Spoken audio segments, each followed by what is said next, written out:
Hello everyone, नमस्कार सभी को। आई होप आप सभी अच्छे होंगे। फिर से आप सभी का स्वागत है। तो चलिए हम लोग देख रहे थे मॉडल सेट और काफ़ी इंपॉर्टेंट है जनरल साइंस से रिलेटेड वन लाइनर क्वेश्चन को देखते हैं जो कि इंपॉर्टेंट होता है। तो चलिए स्टार्ट करते हैं। और पहला है कि पूछल तारा, जो कॉमेंट्स होते हैं पूछल तारा, वो कितने वर्षों बाद दिखाई देते हैं। तो आप सभी जानते हैं पूछल तारा है जो कि 76 वर्ष में एक बार दिखाया जाता है। तो 76 वर्ष बाद दिखाई देता है, ठीक है। तो पूछल तारा कितने वर्ष बाद दिखाई देता है, तो 76 वर्ष बाद, ठीक है। और ये कब दिखाएगा आप कमेंट बॉक्स में लिखेंगे, ठीक है। नेक्स्ट प्रश्न है, रेगुलेटर को परिपथ में क्यों जोड़ा जाता है। तो रेगुलेटर को परिपथ में जोड़ने का यही कारण है।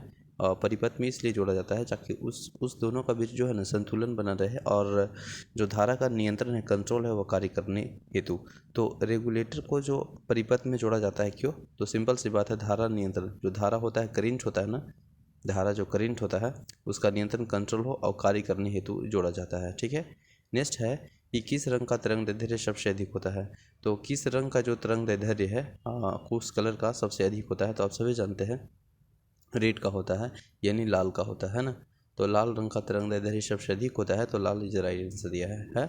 नेक्स्ट प्रश्न है, सभी विद्युत चुंबकीय तरंग एक ही समान चाल से चलती है, तो इसका चाल किसके बराबर है। तो देखिए, सभी विद्युत चुंबकीय तरंग एक ही समान चाल से चलती है, तो इसका चाल किसके बराबर है, तो प्रकाश की चाल के बराबर है ना। प्रकाश की चाल के बराबर है, याद रखेंगे। नेक्स्ट है, 100 वाट और 200 वाट की दो बल्ब को समानांतर क्रम में जोड़ने पर कौन सा अधिक प्रकाश देगा। तो बिल्कुल सिंपल सी बात है, 100 वाट और 200 वाट है ना। अगर दो बल्ब है तो समानांतर क्रम में जोड़ेंगे तो जो अधिक देगा वो कहीं ना कहीं 200 वाट वाला ही बल्ब का अधिक रोशनी होगा, अधिक प्रकाश होगा, अधिक लाइट होगा, है ना।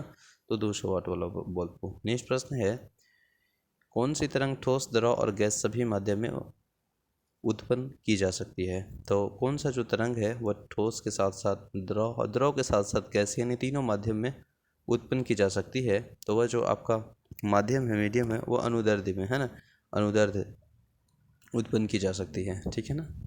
तो कौन सी तरंग ठोस, द्रव और गैस सभी माध्यम में उत्पन्न की जा सकती है, तो अनुदैर्ध्य तरंग, ठीक है। नेक्स्ट प्रश्न है, और नेक्स्ट है कि ऊष्मागतिकी का प्रथम जो नियम है, प्रथम जो थ्योरी है जिसका संरक्षण को प्रदर्शित करता है, तो ऊर्जा संरक्षण के सिद्धांत पर अप्लाइड होता है ये थ्योरी। ऊष्मागतिकी का प्रथम नियम किस पे अप्लाइड है, तो ऊष्मागतिकी का जो प्रथम नियम है वह ऊर्जा संरक्षण पे, किस पे, ऊर्जा संरक्षण पे, ठीक है ना। चलिए ठीक है, नेक्स्ट प्रश्न देखेंगे। नेक्स्ट प्रश्न है, चंद्रमा तल से आकाश का रंग कैसा दिखाई देगा। तो चंद्रमा के तल से जो आकाश का जो स्काई का जो कलर है वो आपका काला दिखाई देगा, यानी ब्लैक दिखाई देगा, ठीक है ना।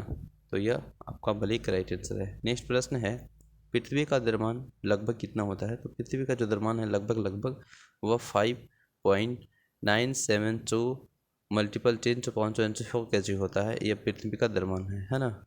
नेक्स्ट प्रश्न है, किस प्रकार के प्रतिबिंब को पर्दे पर उतारा जा सकता है। तो वास्तविक जो प्रतिबिंब होता है ना उसको है वो पर्दे पे उतारा जा सकता है। तो वह किसको उतारा जाता है, तो वास्तविक प्रतिबिंब को, ठीक है। नेक्स्ट प्रश्न है, अर्धचालक पदार्थों की वैद्युत चालकता ताप बढ़ाने पर क्या होगा।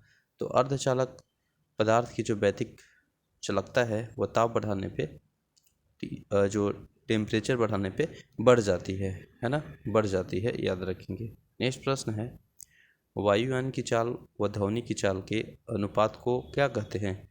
तो वायुयान की चाल और ध्वनि की चाल के अनुपात को क्या कहते हैं, तो मेक संख्या कहते हैं।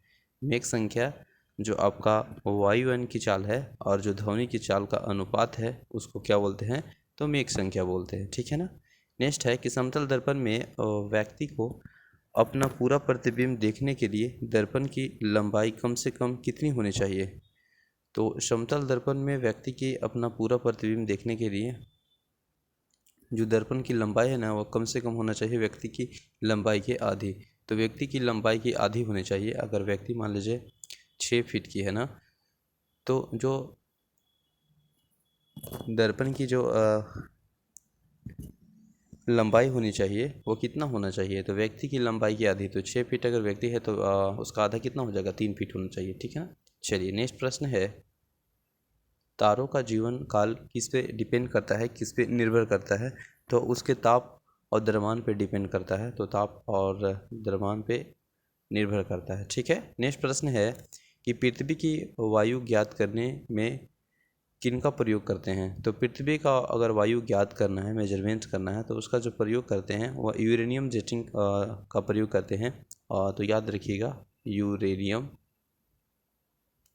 डेटिंग का प्रयोग करते हैं पृथ्वी का वायु ज्ञात करने में। ठीक है, तो आई होप ये सेशन अच्छा लगा होगा। लगभग हम लोग 4 से 5 मिनट में 20 से 25 क्वेश्चन वन लाइनर के रूप में देखते हैं, जो कि काफ़ी इंपॉर्टेंट और बेसिक प्रश्न होते हैं। आप देख रहे होंगे जो कि प्रीवियस ईयर में भी देखने का मिलता होगा सेट में।